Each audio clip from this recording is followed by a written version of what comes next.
KSRTCയിൽ വീണ്ടും ശമ്പള പ്രതിസന്ധി. കഴിഞ്ഞ മാസത്തെ ശമ്പളം ഇതുവരെ വിതരണം ചെയ്തില്ല. ധനവകുപ്പ് അനുവദിക്കേണ്ട പണം ലഭിക്കാത്തതാണ് പ്രതിസന്ധിക്ക് കാരണമെന്നാണ് KSRTCയുടെ വിശദീകരണം. ശമ്പള പ്രതിസന്ധിക്കെതിരെ ശക്തമായ പ്രതിഷേധത്തിന് തയ്യാറെടുക്കുകയാണ് തൊഴിലാളി സംഘടനകൾ. ഞങ്ങളിങ്ങനെ ശമ്പളത്തിന് വേണ്ടി വേഴാമ്പലിനെ പോലെ കാത്തിരിക്കണം. ഞങ്ങളുടെ ബുദ്ധിമുട്ടും പ്രയാസങ്ങളും അറിയില്ല. സ്കൂൾ തുറക്കുന്ന മാസം പ്രത്യേകിച്ചും പിള്ളേരെ സ്കൂളിലേക്ക് അല്ലെങ്കിൽ തന്നെ ഞങ്ങൾ കഷ്ടപ്പാടാണ്.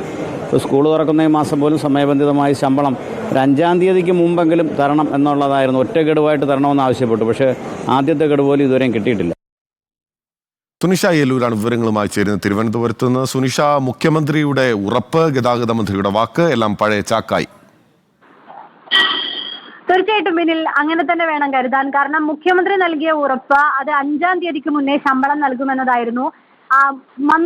പുതിയ മന്ത്രിയായി KB ഗണേഷ് കുമാർ ചുമതലയേറ്റതിനു ശേഷം അത് 1-ാം തീയതിക്കകം തന്നെ ഗഡുക്കളായല്ല മുഴുവൻ ശമ്പളവും നൽകുമെന്നൊരു ഉറപ്പും കൊടുത്തു. ഹൈക്കോടതി അടക്കം ഇടപെട്ടൊരു വിഷയം കൂടിയാണ്. പക്ഷേ ഇതൊന്നും തന്നെ മാസം കഴിയുന്തോറും പാലിക്കപ്പെടുന്നില്ല എന്നത് തന്നെയാണ്. കഴിഞ്ഞ മാസവും KSRTC ജീവനക്കാർക്ക് ശമ്പളം ലഭിച്ചത് 15-ാം തീയതിയാണ്. ഒപ്പം തന്നെ കഴിഞ്ഞ മാസത്തെ ശമ്പളം ഈ 7-ാം തീയതി ആയിട്ട് പോലും ഇതുവരെയും ലഭിച്ചിട്ടില്ല എന്നത് തന്നെയാണ് പ്രധാനപ്പെട്ട പ്രശ്നം. ഇതുമായി ബന്ധപ്പെട്ടുകൊണ്ട് തന്നെ കഴിഞ്ഞ മാസങ്ങളിലെല്ലാം പ്രതിഷേധമുണ്ടായിരുന്നു. അതേ രീതിയിൽ തന്നെ തുടർന്നും പ്രതിഷേധ പരിപാടികൾ നടത്തുക എന്നത് തന്നെയാണ് തൊഴിലാളി സംഘടനകൾ പറയുകയും ചെയ്യുന്നത്. ഈ പറഞ്ഞതുപോലെ നേരത്തെ തന്നെ ഈ ജൂൺ മാസമാണ്, കുട്ടികളൊക്കെ സ്കൂളിൽ പോകുന്ന സമയമാണ്. അതുകൊണ്ട് ജൂൺ മാസമെങ്കിലും കൃത്യമായി 5-ാം തീയതിക്ക് മുന്നേ ശമ്പളം നൽകണമെന്നൊരു ആവശ്യം ഈ യൂണിയനുകൾ ആവശ്യപ്പെട്ടിരുന്നു. പക്ഷെ അതൊന്നും തന്നെ നടപ്പാക്കാത്തൊരു സാഹചര്യമാണ് നിലവിലുള്ളത്. ഇന്ന് TDF പ്രതിനിധികളോട് സംസാരിച്ചപ്പോഴും പറഞ്ഞിരുന്നത് വരുന്ന രീതിയിൽ ഇതേ രീതിയിൽ തുടരുകയാണെങ്കിൽ ഇനി പ്രതിഷേധവുമായി മുന്നോട്ട് പോവുകയല്ലാതെ വേറെ വഴിയില്ല എന്നത് തന്നെയാണ്. ഏതായാലും